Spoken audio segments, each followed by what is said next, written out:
We have Brett Riggins speaking with us. Brett Riggins is author of How to Get Rich as a Doctor, as well as founder of the Physician Wealth Systems.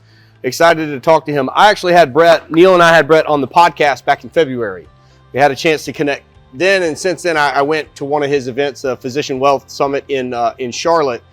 He's got a pretty unique take on things, and he's taken a very active real estate model and turned it into a retail investment product. It's pretty unique, so we wanted him to come down and speak about things because he's doing things a little bit differently than what we've seen. So Brett, first of all, thank you for being here. Tell us a little bit about who you are and what you guys are doing. Yeah, awesome. Thanks for having me, first of all. I appreciate it. Y'all, thanks for coming. Thanks for your attention as well, too. That's the biggest thing really in the world these days with phones and Instagram and social media and all that, everything getting your attention. And I love that because investment gets my attention. I've got this thing that happens in my brain. I think my name has changed to real estate because every time I hear somebody say real estate, I pop up and say, what's that? But I met Clint on the podcast and Neil on the podcast as well too. I love their platform. My attention goes to just a little different in the single family world. It's where I started. My whole team is here. My beautiful wife, Erin, my daughter, Ali, my son, Henry, Hank. So they've grown up in flips as well too. That's where we've started. I'm sure you've seen the TV shows where, you know, you buy it cheap and you make it nice and then you sell it and everything's perfect. It's not how it goes. At one point we were doing 6 of them at a time.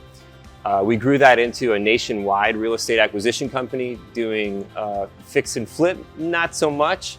We turned into fixing and flipping paper, got into wholesaling and then wholetailing as well too. And I call that clean out the trash, cut the grass, and sell it.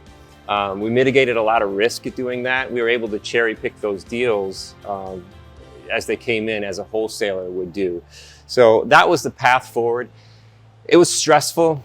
It was very, very stressful. And I love having my wife here because she can feel the pain when I say that. With 13 employees, and things started to change when the money started getting really expensive as well too. The hedge funds that we were working with in a few of the major markets started dropping out. We were losing 6-figure assignment contracts. That hurt a lot.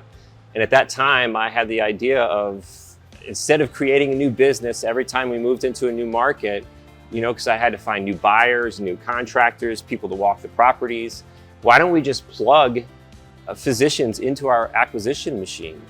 I always got asked, hey Brett, how can we get deals like this? How can we get equity? And as a flipper, as a holder myself, I mean, I was feeding my family. Like, you can't have my equity, no way. But now we give up all the equity. The way I do that is a consulting fee, and we apply the systems, the integrations, the automations, everything that we do to make our systems as passive as possible. We hand that over and plug the physicians in, high income earners. We work with physicians, attorneys, some high-end salesmen, and we're very, very little. So we only work with 8 clients currently, and we're excited. We're doing 12 properties in 12 months for these clients. And the stabilization process, it's fun.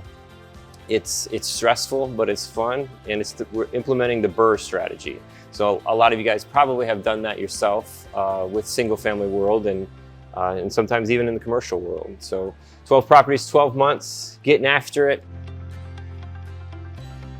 What are the target? What are you shooting for? Is this a moving target? All this, because we're so focused on looking at each single family house like it's a unit inside of a multi-structure. So if we're looking at this the same way on a bigger scale, that's what we're implementing. And the clients that we work with, Glenn, is a great question as well. This is, yes, analysis paralysis. With physicians especially, you've worked with them before. Risk mitigation, you know, I don't want somebody to lay out on this table and me make a bad move, so I better know what's happening. That's the kind of situation that we can take by and overcome because we're implementing the economies of scale. We're plugging them into our systems, our contractors, right? Our lenders, our property managers. So it's not going to be a perfect ride, but we can roll through it together. That turnkey property is much different than what we're doing with the whole package because it's a turnkey business. And if there's probably a few investors in here that's put together a business before, hopefully you're looking at your investments like a business. Each one should be a business.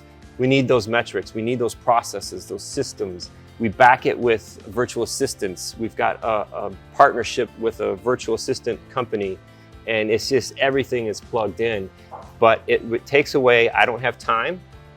I don't know what I'm doing. I don't have the energy to burn to learn. There's still plenty to learn on every single thing that we do, but it mitigates a lot of that energy to burn to get there. So we're taking away a lot of that stuff.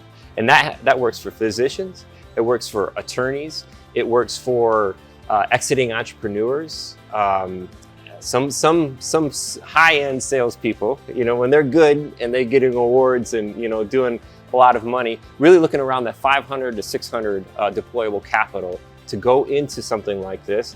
And when Clint says 12 properties, we're looking to put 12 properties on the board and then leave about 250,000 in these 12 properties when we're all done.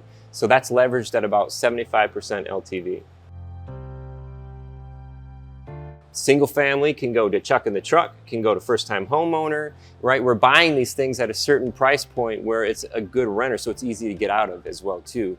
But it's a stepping stone. That's the important piece. When I go for 12 properties, I want to move on. I don't want to do any more single families, just like our portfolio. You know, we've got mixed use commercial, moving into multis now. And it comes to a certain point, I even asked this earlier too, like, where's that end point? What are you reaching for? And then designing that path back. And I think single family is a great stepping stone. It's a great way to cut your chops, put yourself in the right room with people. And it's easier, I feel, to get out of that analysis paralysis on the active side. Yeah. You talk about the three things, time, experience, and money. It's a great way to look at it. And I've thrown this one back at you, the 3 C's. Capital, commitment, and control. So when we're looking at those things, what we have in single family, I can be active, I can have the control, I can leverage the depreciation, right? It's not monster magical numbers, but I would also throw that out there too. If you're getting monster magical numbers, talking about those razor thin margins on these turnkey properties, if it's good, if it comes fast, it can go fast, right? So you got to slow down, take it easy, and again, just bouncing back to that single family, it's a great way to step, step, step. And long-term, you got to think long-term, because that stabilization process is going to be difficult. There's going to be headaches. Hey, Aaron, do we have any issues with rental properties? Look at this one. Yes, and just Airbnbs can be the same way too, yep. But it's long-term. Think if you started 5 years ago. Think if you started 10 years ago. What is a house in this, even in where we're at here, what did it look like 5 years ago, right? So if it all works out, it's a stepping stone. Cut your chops. Put you in the right room with the right people. I was actually just talking about this on the way here, and on the podcast, I had Clint on our podcast, and I had another guest on the podcast, and it was one of the first multifamily guys, and he's like, you got to vet the jockey. I was like, man, that's wonderful. That's how does that? And then since that, learning more every single time about that, vet the jockey, vet the jockey. It's not the horse, you got to vet the jockey. But what's important about that is how many races has that jockey done? What was the weather like when that race was happening? So you've got to vet the operators based off of good times, bad times, and full cycle deals. This is a great question because when we're doing what we're doing, I'm seeing good times, I'm seeing bad times, and then I'm developing strategies to ride through. Margins are going to be the same. It's about the acquisition. The acquisition equation that drives, we have investment objectives I've got to hit. $200 per month per door. This is net adjusted. So I'm pulling out my reserves. I've got all my expenses out of there. 200 net adjusted on the cash flow. I get 12% ROI, return on the financed deal. So I've got this really cool spreadsheet put together. So I literally, my acquisition guy just hits figure me out and it runs, hey, this is your maximum allowable offer. All I got to put in is my interest rate. That's a challenge too, because interest rate and equity that we have in the property drive is when that interest rate goes up a little bit, guess what happens to our equity? Yeah, that equity is going to go down. So as we're trying to project this, and then it's fun too, because I got to stay 90 days out at least on that turn. I got a 90-day target to turn these properties out. So I got to guess, I got to anticipate this, which was fun about 12 months ago. I was putting, originally we were doing 5-1 arms on a short term, and we were putting them in at 4.49, and quickly that rose to 8%.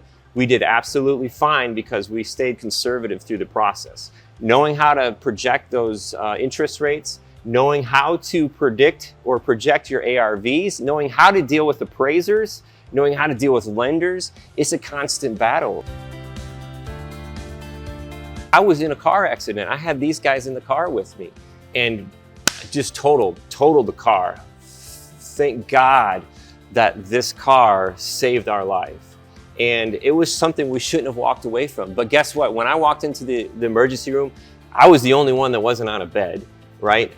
These guys were all on a bed, but to see the physician's eyes, the first responders' eyes, and that was just, like, is that the reason, right? Is that the reason? I love physicians, I love first responders, but that's not how this happened. This happened because I was in single family. I was fixing and flipping. I came from no money at all. So when I hear I don't have any money, Clint, I can't invest. Yeah, you can. OPM, other people's money. You've heard it, right? Private money lending. That's how I connected with physicians. And I put that relationship to work. We built equity in that relationship, and I always heard, how can we get deals like this? So they went from private money lenders to now being almost partners, where they are building their own platform, right? And it's done off of our sweat and tears, our pain, our misery, our mistakes.